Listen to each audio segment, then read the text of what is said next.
राम राम शेतकरी मित्र, आपल्या चॅनल नवीन असाल तर चॅनलला सबस्क्राईब करा. तर शेतकरी मित्र, उद्या 18 तारखेला काही जिल्ह्यांमध्ये नॉर्मल पावसाचा शिडकाव पडू शकतो. पडणंच असा नाही, कारण की शेतकरी मित्र, पडणंच असा का नाही? कारण 1006 ते 1008 इतका हॅलिपॅक्सल दाब इतका तयार आहे. कारण हवेचा जास्त दाब असल्या कारणामुळं पावसाचे प्रमाण हे एकदम फिक्स सांगता येत नाही. पण फक्त पडण असा अंदाज आहे काही भागामध्ये, काही जिल्ह्यामध्ये.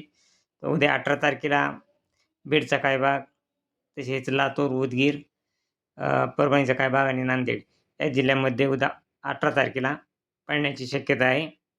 तसेच शेतकरी मित्रांनो, परंतु 19 तारखेपासून परत वातावरण हे एकदम ते ढगाळ राहणार आहे.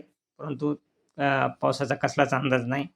फक्त हा पाऊस मुंबई किनारपट्टी, नाशिक, पुणे, कोल्हापूर या भागामध्ये नॉर्मल पावसाचा शिडकाव पडत राहणार आहे. आणि तसेच फक्त हा पाऊस शेतकरी मित्रांनो, हा पाऊस सध्या विदर्भ साईडला, नागपूर, तसेच भंडारा, गोंदिया, चंद्रपूरचा काही भाग, या भागामध्ये चंद्रपूरला देखील पावसाचे प्रमाण कमीच राहील. परंतु भंडारा, नागपूर, गोंदिया या भागामध्ये पावसाची शक्यता आहे. तो पण सर्वसाधारण पाऊस राहील. पाऊस काही जास्त राहणार नाही. हा 19 तारखेपासून त्या भागामध्ये पावसाची निर्मिती होऊ लागली आहे. कारण की शेतकरी मित्र, विदर्भ साईडला 1002 इतका हॅलिपॅक्सल दाब आहे आणि त्याच्याजवळच हा भाग त्याच्याजवळच एक 100-200 किलोमीटरवर परत 1000 इतका पास्कल इतका दाब तयार आहे. त्यामुळं विदर्भ साईडलाच फक्त पावसाची शक्यता आहे. ती पण सध्या तरी हे विदर्भ साईडला पावसाचे प्रमाण सध्या तरी नाही. परंतु तो पाऊस 22 तारखेला काही भागामध्ये पडू शकतो आणि 28 तारखेपासून त्या भागामध्ये पाऊस पडण्याची दाट शक्यता आहे. तर तोपर्यंत 23 तारखेला देखील काही भागामध्ये विदर्भ साईडलाच पावसाची शक्यता आहे. परंतु पडणंच असा नाही त्या ठिकाणी देखील. परंतु थोडंफार पडण्याचे कारण की 1002 इतका हॅलिपॅक्सल दाब तयार आहे. तसे पाहायला असता शेतकरी मित्र, 28 तारखेपासून ते 26 तारखेपासून जवळपास 26 तारखेच्या आसपास हा पाऊस विदर्भ साईडला पाऊस सुरू होण्याची शक्यता आहे आणि तो राहणार बी आहे विदर्भ साईडला. तो पण फक्त भंडारा, गोंदिया आणि चंद्रपूर या भागामध्ये राहणार आहे आणि परभणीच्या काही भागामध्ये देखील राहण्याची शक्यता आहे. नांदेडच्या काही भागामध्ये तो पाऊस हा राहण्याची शक्यता आहे. परंतु सध्या तरी वातावरण तयार झालेलं नाही. परंतु शेतकरी मित्र, विदर्भ साईडला 1002 इतका लोकप्रियता असल्यामुळे त्याचा प्रभाव मराठवाड्यामध्ये पडण्याची शक्यता आहे. ती पण 28, 29, 30 तारखेपासून ते जर वातावरण मराठवाड्याच्या साईडला जर सरकले तर मराठवाड्यामध्ये तो पाऊस येऊ शकतो. तो पण परभणी, हिंगोली या भागामध्ये.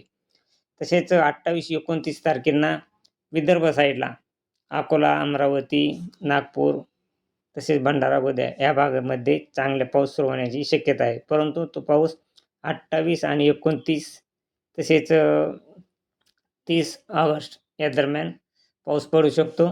परंतु हा पाऊस शेतकरी मित्र, सातत्याने जो लो प्रेशर आहे तो विदर्भ साईडला जवळ येतो, परत लांब जातो, जवळ येतो, परत लांब जातो. हा प्रयागराज या ठिकाणी जातो आणि परत विदर्भाच्या जवळ येतो. त्यामुळे पावसाचे प्रमाण हे महाराष्ट्रात खूप कमी आहे. कारण की शेतकरी मित्र, बंगालच्या उपसागरामधील जो लो प्रेशर तयार झालेला तो विदर्भ साईडनी तो मराठवाड्यामध्ये येत असतो आणि तसाच तो अलीकडे मराठवाड्यात, मध्य महाराष्ट्र या भागाकडे येऊन पावसाचे प्रमाण वाढत असते. परंतु तो लो प्रेशर सध्या तरी नागपूरच्या अलीकडं सरकण्याची खूप कमी शक्यता आहे. फक्त भंडारामध्ये या भागामध्येच पाऊस राहणार आहे. इतर जिल्ह्यामध्ये वातावरण ढगाळ राहील आणि पावसाची सध्या तरी शेतकरी मित्र, सध्याच्या अपडेटनुसार 1 सप्टेंबरपर्यंत पावसाची खूप कमी शक्यता आहे. फक्त 18 तारखेला मराठवाड्यातील काही जिल्ह्यांमध्ये आपण सांगितल्याप्रमाणे बीड, लातूर, तसेच नांदेड या भागामध्ये थोडाफार पाऊस पडू शकतो. तो पण जर हवेचा वेग कमी झाला तर त्या ठिकाणी पाऊस पडू शकतो. नसता पाऊस सध्या तरी पाऊस नाही शेतकरी मित्र. तरी अशीच रोजची व ताजी अपडेट पाहण्यासाठी आपल्या चॅनलला सबस्क्राईब आणि लाईक करा. जय हिंद, जय महाराष्ट्र, जय जवान, जय किसान.